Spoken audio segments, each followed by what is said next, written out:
Some more of that sweet soul music. Patti LaBelle, that's right, Patti LaBelle in 1963 in Billboard's Hot 100, November 23rd, 1963. Patti LaBelle, who later had hits with, well, there was LaBelle with Lady Marmalade, but in the 80s she had New Attitude, 1985, and there was On My Own, that duet she did with Michael McDonald, but all the way back to 1963, the distinctive voice of Patti LaBelle and the Bluebells with Down the Aisle, the wedding song, at number 45, down from number 40, week of November 23rd, 1963. It was their follow-up, one of their follow-ups to the song that he came out with in 1962 called I Sold My Heart to the Junk Man.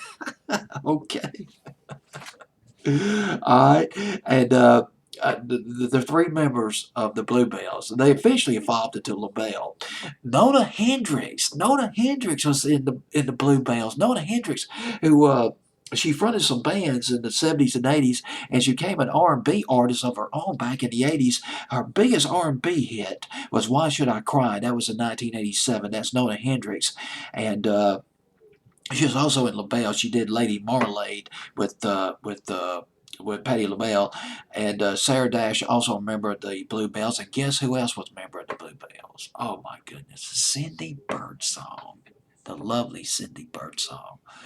And you're probably asking, what? Who the hell is Cindy Bird? Who the hell was Cindy Birdsong? Cindy Birdsong. Well, number one, Cindy Birdsong. She sang with the Bluebells from 1963 until 1966. Then she left.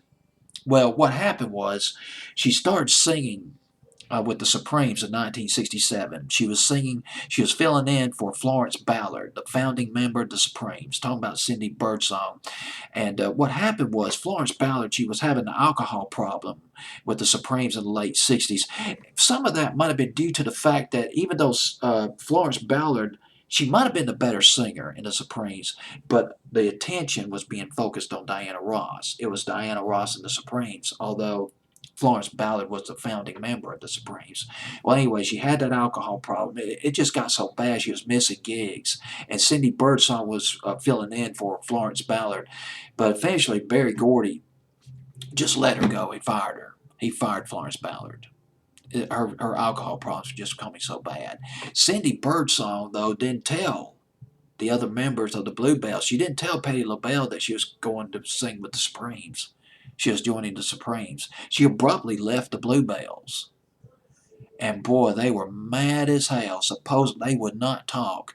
Nona Hendrix and Patti LaBelle would not talk to Cindy Birdsong for years. It wasn't until the early 80s before Patti LaBelle and Cindy Birdsong, they got back together and just kind of, just kissed and made up, I guess.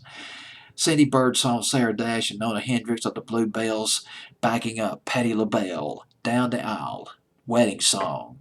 It was on Billboard's Hot 100 for 13 weeks. It peaked at number 37.